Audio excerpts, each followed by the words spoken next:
Los dos machos cabríos eran la única ofrenda por el pecado del pueblo. Uno era ofrecido en sacrificio y simbolizaba la expiación o la cobertura hecha mediante el derramamiento de sangre. El otro macho cabrío simbolizaba la completa eliminación de los pecados del pueblo, los cuales fueron arrastrados y perdidos en las profundidades del desierto, de donde no había retorno. Ya va, ya va, ya va. Espera un momento. Si te gusta el ancla del Evangelio y te has visto beneficiado en algún momento y quieres que siga existiendo este proyecto, puedes apoyarnos a través del botón unirse aquí mismo en nuestro canal de YouTube. Y es que solo por el monto mensual del precio de un café que te tomas cada día, estarás ayudando a que el ancla del Evangelio se mantenga en pie. Y con tu apoyo no solamente haces posible que este proyecto siga existiendo, sino que también tendrás acceso a beneficios que pronto estaremos agregando. En la lección anterior estuvimos hablando de Azazel. ¿Qué significaba esa expresión? Ahora vamos a entrar en el análisis de todo el capítulo 16 del libro del Levítico, en donde se nos habla de estos dos machos cabríos. Los escritores judíos dicen que durante los 7 días anteriores al día de la expiación, el sumo sacerdote tenía que morar en una cámara del templo para prepararse debidamente durante estos 7 días. Tiempo que él utilizaba para hacer él mismo la obra de los sacerdotes inferiores. Empecemos entonces con el versículo 1, ahí de Levítico. Dice: habló Jehová a Moisés después de la muerte de los dos hijos de Aarón, cuando se acercaron delante de Jehová y murieron.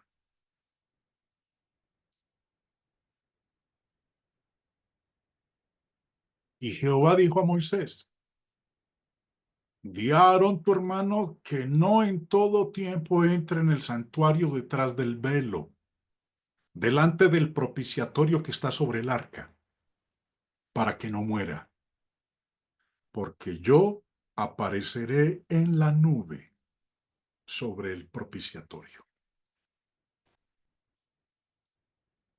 Esa muerte de los dos hijos de Aarón, Nadab y Abiú, fue como resultado o fue castigo de parte de Dios a ellos por haberse acercado delante de Jehová. Y eso que le sucedió a ellos era un aviso de Dios para el mismo Aarón. ¿Qué aviso? Bueno, volvamos al versículo 2. Di a Aarón tu hermano que no en todo tiempo entre en el santuario detrás del velo, delante del propiciatorio que está sobre el arca, para que no muera. Delante del propiciatorio que está sobre el arca, que no en todo tiempo entre en el santuario, o lo que nosotros conocemos como el lugar santísimo. Recordemos que el tabernáculo estaba dividido en dos partes, el lugar santo y el lugar santísimo, y estaban separados o divididos por un velo. Ese velo que se rompió, que se rasgó de abajo arriba cuando el Señor murió en la cruz. Y en ese lugar santísimo se hallaba el arca. Y la tapa de esa arca era el propiciatorio. Eso quiere decir que Aarón solamente podía entrar al lugar santísimo en el tiempo designado por Dios y con el propósito instituido por Dios. Y eso lo podía hacer solo una vez al año, el día de la expiación y solo de la manera prescrita por parte de Dios. Es más, leamos lo que nos dice ahí en la parte final de Levítico 16, empezando en el verso 29. Y esto tendréis por estatuto perpetuo. En el mes séptimo, a los 10 días del mes, afligiréis vuestras almas y ninguna obra haréis, ni el natural, ni el extranjero que mora entre vosotros, porque en este día se hará expiación por vosotros y seréis limpios de todos vuestros pecados delante de Jehová. Día de reposo es para vosotros, y afligiréis vuestras almas. Es estatuto perpetuo. Hará la expiación el sacerdote que fuere ungido y consagrado para ser sacerdote en lugar de su padre, y se vestirá las vestiduras de lino, las vestiduras sagradas. Y hará la expiación por el santuario santo y el tabernáculo de reunión. También hará expiación por el altar, por los sacerdotes y por todo el pueblo de la congregación. Y esto tendréis como estatuto perpetuo para hacer expiación una vez al año por todos los pecados de Israel. Y Moisés lo hizo como Jehová le mandó. Entonces, esto que estamos viendo nosotros aquí, mis queridos hermanos, o acabamos de leer, el sumo sacerdote, en este caso Aarón, no podía entrar al lugar santísimo cada vez que él quisiera. Solamente podía entrar en el tiempo designado por Dios. Y como dice ahí en el verso 34, una vez al año y con el propósito para el cual Dios lo había determinado. Si no lo hacía así, corría el peligro de ser castigado con la muerte. Para que no muera, porque yo apareceré en la nube sobre el propiciatorio.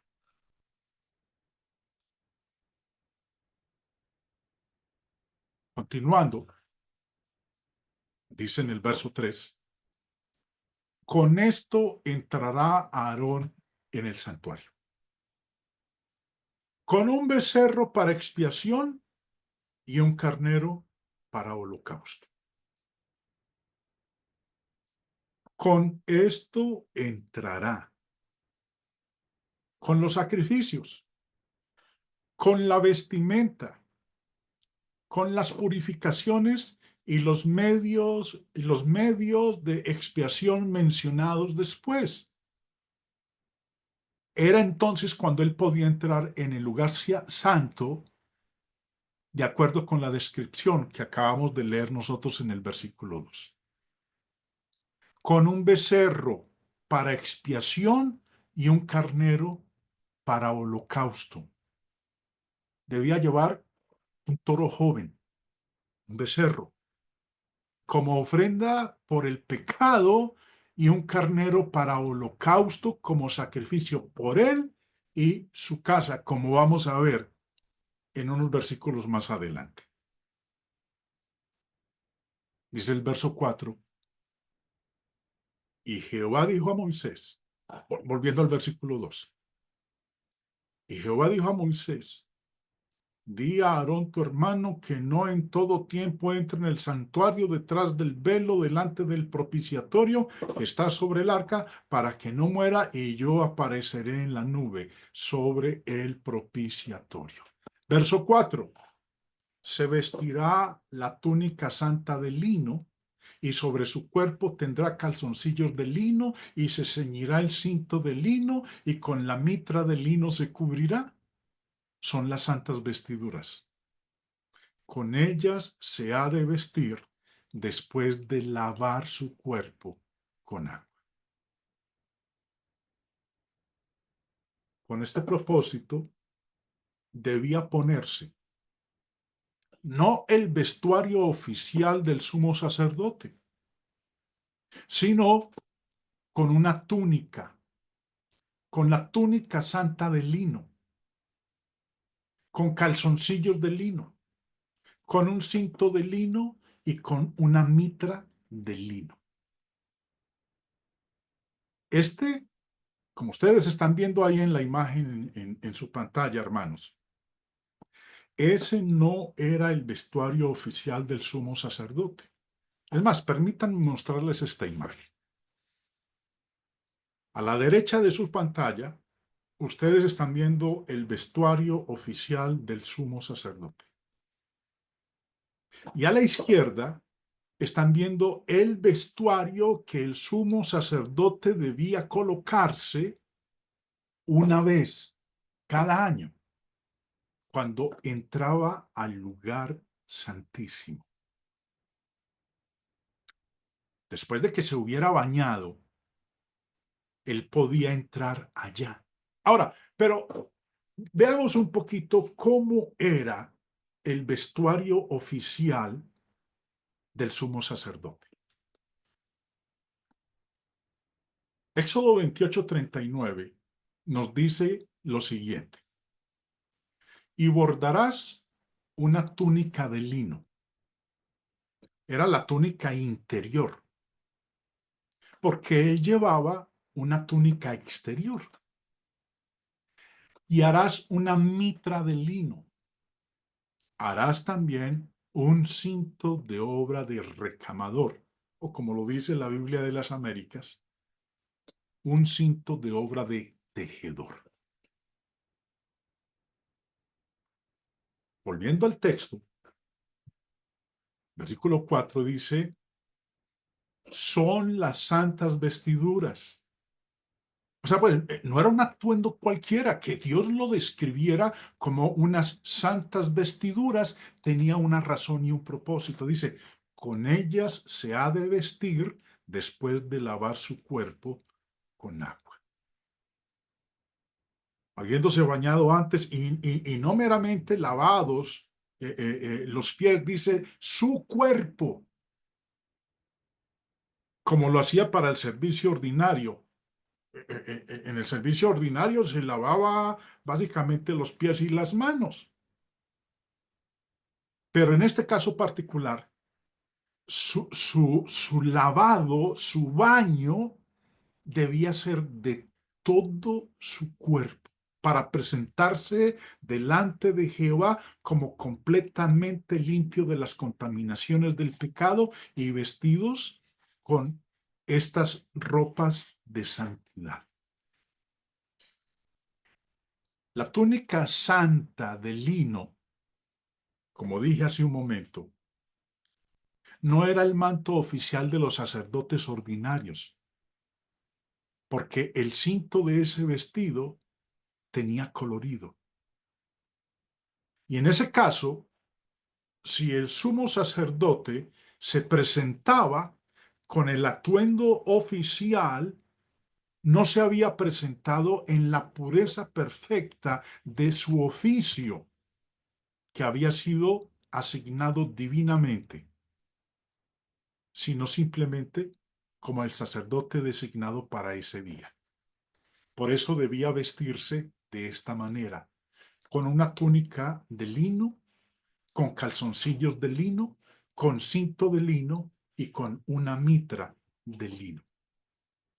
Con ellas, dice ahí la parte final del verso 4, se ha de vestir después de lavar su cuerpo con agua. Tenía que comenzar el servicio del día muy temprano con el acostumbrado sacrificio matutino, después de haberse lavado primero todo el cuerpo antes de vestirse y las manos y los pies de nuevo después. Y luego quemaba el incienso diario, encendía las lámparas y ofrecía el sacrificio que era establecido o había establecido nuestro Señor. Dice Números 29:8, y ofreceréis en holocausto a Jehová en olor grato un becerro de la vacada, un carnero y 7 corderos de un año. Serán sin defecto. Eso había que hacerlo al principio de la mañana. Todos los días. Entonces, esta vestimenta especial que se colocaba una vez al año el sumo sacerdote para poder entrar al lugar santísimo. Ese material blanco del vestido que Aarón utilizaba cuando realizaba el más sublime acto de expiación del Antiguo Testamento era una sombra simbólica de la santidad y gloria del perfecto mediador entre Dios y el hombre, nuestro Señor Jesucristo.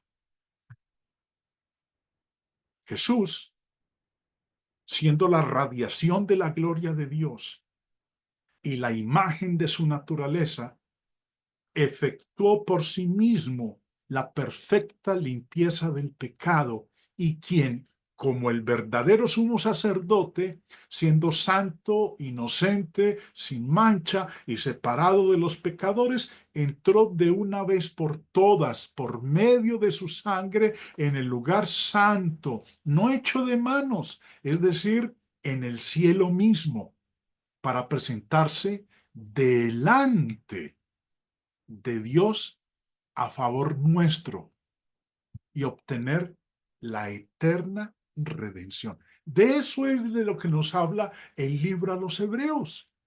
Hebreos 1:3 dice, el cual siendo el resplandor de su gloria y la imagen misma de su sustancia y quien sustenta todas las cosas con la palabra de su poder, habiendo efectuado la purificación de nuestros pecados por medio de sí mismo, se sentó a la diestra de la majestad en las alturas.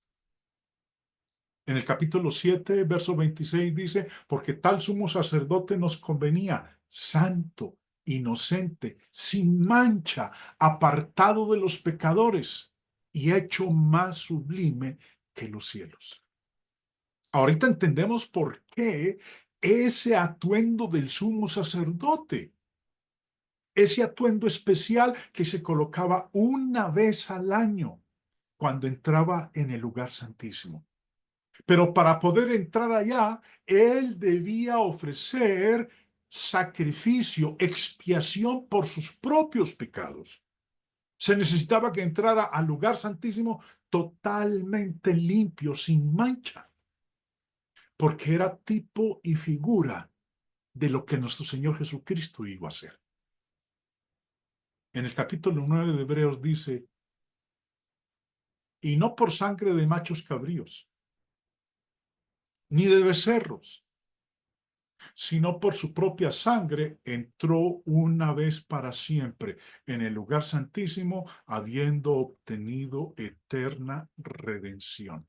Porque no entró Cristo en el santuario hecho de mano, figura del verdadero, sino en el cielo mismo, para presentarse ahora por nosotros ante Dios. Eso que se hacía cada año, en el día de la expiación, o lo que se llama el Yom Kippur, era una figura de lo que iba a hacer nuestro Señor Jesucristo cuando muriera, resucitara y ascendiera a los cielos. Continuando, en el libro de Levítico, y como dije, vamos a mirar el contexto de lo que se nos enseña con respecto a estos dos machos cabríos. Dice en el versículo 5, y de la congregación de los hijos de Israel tomará dos machos cabríos para expiación y un carnero para holocausto. Dos machos cabríos para expiación, o sea, pues como ofrenda por el pecado, y un carnero para holocausto. En otras palabras, como sacrificio por la congregación. Verso 6. Y hará traer a Aarón el becerro de la expiación que es suyo, y hará la reconciliación por sí y por su casa. Aarón tenía que quitarse las ricas vestiduras, bañarse. O sea, pues debía quitarse el atuendo oficial del sumo sacerdote y bañarse y ponerse las vestiduras de lino, el atuendo especial para ese día, y presentar ante el Señor su propio becerro que había de hacer expiación por él y por su casa. Para poder entrar en el lugar santísimo.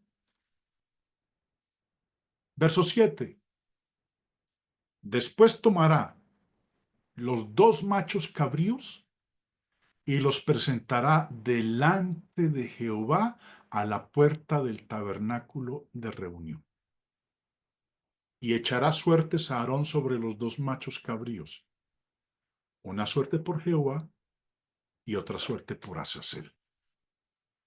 Bueno, yo no me voy a detener a hablar de este versículo porque en la lección anterior estuvimos hablando de esto, de Azazel.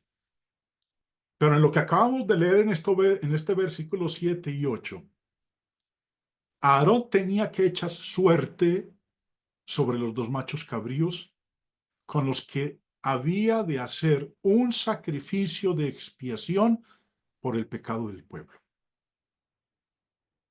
Uno de esos machos cabríos iba a ser sacrificado por el pecado del pueblo. Por eso dice, una suerte por Jehová y otra suerte por Azazel. El que era por Jehová se sacrificaba. Y Aarón debía tomar su sangre y hacer algo con ella, pero eso lo vamos a ver en un instante. Ahora, ¿qué pasaba con Azazel?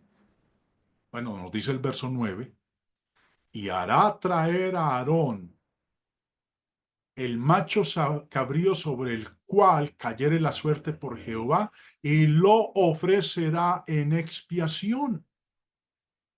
Sobre el que cayera la suerte por Jehová debía prepararlo como ofrenda por el pecado a Jehová y presentar vivo delante de Jehová. Verso 10.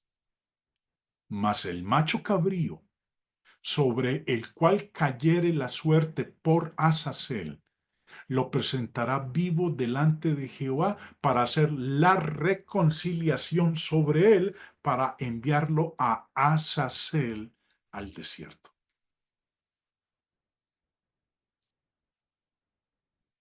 Uno de estos machos cabríos había de ser degollado, el que era para Jehová o por Jehová, en señal de la necesaria satisfacción a la justicia divina por el pecado. El otro macho cabrío, que era por Azazel, debía ser enviado al desierto en señal de la remisión y despido del pecado por parte de la misericordia de Dios. Ambos eran presentados conjuntamente a Dios. Lo leímos hace un momento en el versículo 7, antes de que echara la suerte sobre ellos. Y de nuevo, después, el que había de permanecer vivo. Hay quienes opinan que se escogían machos cabríos para la expiación por el pecado a causa de lo desagradable de su olor, que simboliza lo ofensivo que es el pecado. Ahora, el verso 10 dice que ese macho cabrío para Azazel era enviado al desierto, a lugares desolados. En la Biblia, nosotros vemos o leemos en pasajes que el desierto y los lugares desolados son mencionados en otros lados como morada de los espíritus malignos. Pero continuemos la lectura. Versículo 11. Y hará traer a Aarón el becerro que era para expiación suya. Recuerden que lo leímos hace un momento. Y hará la reconciliación por sí y por su casa, y degollará en expiación el becerro que es suyo. Venía entonces el sacrificio del becerro que Aarón tenía que ofrecer por él y por su casa. Debía degollar el becerro como ofrenda por el pecado, por su pecado, y hacer expiación por él y por su casa. De esa manera, después de haber hecho eso, entonces podía entrar en el lugar santísimo. Versículo 12. Después tomará un incensario lleno de brasas de fuego del altar de delante de Jehová y sus puños llenos del perfume aromático molido, y lo llevarás detrás del velo. En la imagen, ustedes están observando ahí en pantalla, en la parte de la derecha ustedes ven el arca del pacto con el propiciatorio, la tapa, donde estaban los dos querubines. Recuerden que ese lugar santísimo estaba separado del otro lugar que se conoce como el lugar santo por una cortina o por un velo, que fue el que se rasgó cuando nuestro Señor Jesús murió en la cruz. Por eso dice, después tomará un incensario lleno de brasas de fuego del altar de delante de Jehová. Ustedes están viendo ese altar en el lugar santo, ahí lo pueden observar en la pantalla, donde estaban las brasas de fuego, de donde Aarón debía tomar el fuego para quemar el incienso. Dice, y sus puños llenos del perfume aromático molido, o sea, pues el incienso, y lo llevarás detrás del velo. O sea, pues al lugar santísimo, donde estaba el arca del pacto. Antes de traer la sangre de la ofrenda por el pecado al lugar santísimo, Aarón debía tomar un incensario, una charola con carbón, lleno de brasas de fuego del altar. Tanto carbón como el que cupiese en el incensario del altar del holocausto. Y sus puños llenos de él. 2 puñados de perfume aromático, e ir con ello dentro del velo al lugar santísimo y poner el incienso allí en el fuego delante de Jehová. Dicen los judíos que tenía que entrar de lado para no mirar directamente al arca donde estaba la gloria de Dios, y que debía salir de espaldas por reverencia a la majestad divina, y después de una breve oración había de mostrarse al pueblo. Versículo 13. Y pondrá el perfume sobre el fuego delante de Jehová, y la nube del perfume cubrirá el propiciatorio que está sobre el testimonio para que no muera. Propiciatorio era la tapa que cubría el arca. Tomaba un incensario lleno de brasas y sus puños llenos del incienso aromático molido, entraba en el lugar santísimo, ponía las brasas en el suelo y desparramaba el incienso sobre ellas, de modo que la habitación quedaba llena inmediatamente del humo del incienso. El designio de estas instrucciones no era para que el lugar santísimo, el lugar de la presencia de Jehová, no era para que pudiera ocultarse por la nube de incienso de la vista del ojo impío del hombre y así poder separar reverentemente, separar reverentemente de este, para que la persona que se aproximara no fuese alcanzada con la destrucción. Más bien, el incienso encendido era un símbolo de oración.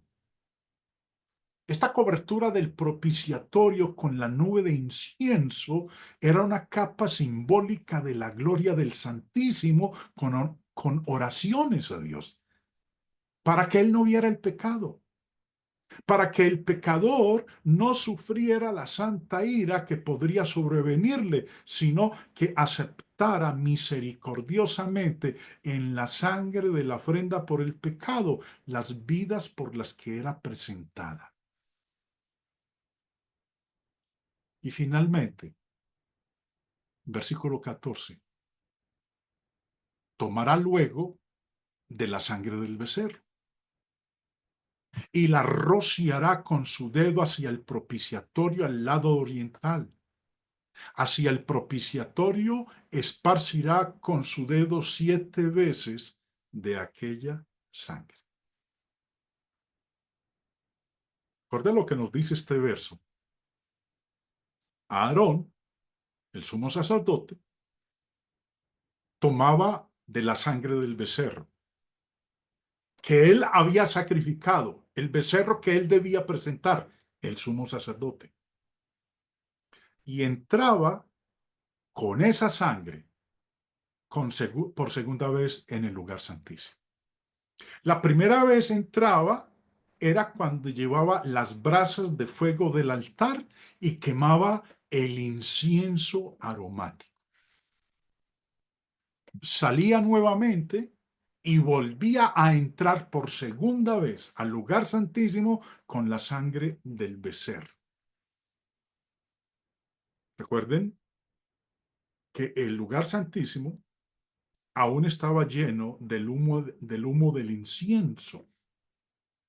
De esa manera, siendo protegido por el incienso de la ira del Dios Santo. Al entrar por segunda vez, debía rociar algo de la sangre del becerro con su dedo. Primero, sobre el propiciatorio. Delante del propiciatorio. No sobre la tapa del propiciatorio.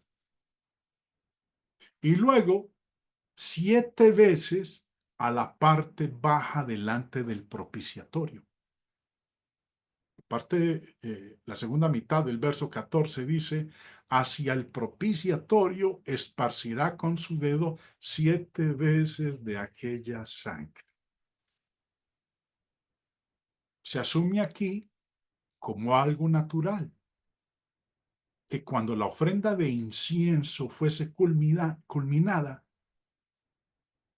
Aarón, el sumo sacerdote, tendría que salir del lugar santísimo de nuevo e ir al altar del holocausto para traer algo de la sangre del becerro que había sido sacrificado allí. Hasta aquí, hermanos, esta primera parte del contexto de Levítico 16. porque viene a continuación, y de eso vamos a hablar en nuestra próxima lección, que Aarón, el sumo sacerdote, debía degollar el macho cabrío en expiación por el pecado del pueblo. El macho cabrío por Jehová, tomar su sangre y entrar nuevamente por tercera vez al lugar santísimo. Pero no me voy a adelantar porque no quiero que ustedes se me carguen con mucha información, a fin de que cuando culminemos estas lecciones, entendamos entonces perfectamente lo que se llevó a cabo con la muerte de nuestro Señor Jesucristo en la cruz y su ascenso al cielo cuando entró al cielo mismo, no al lugar terrenal, no al tabernáculo terrenal hecho de manos, sino al lugar santísimo, al cielo mismo, a favor suyo y a favor mío.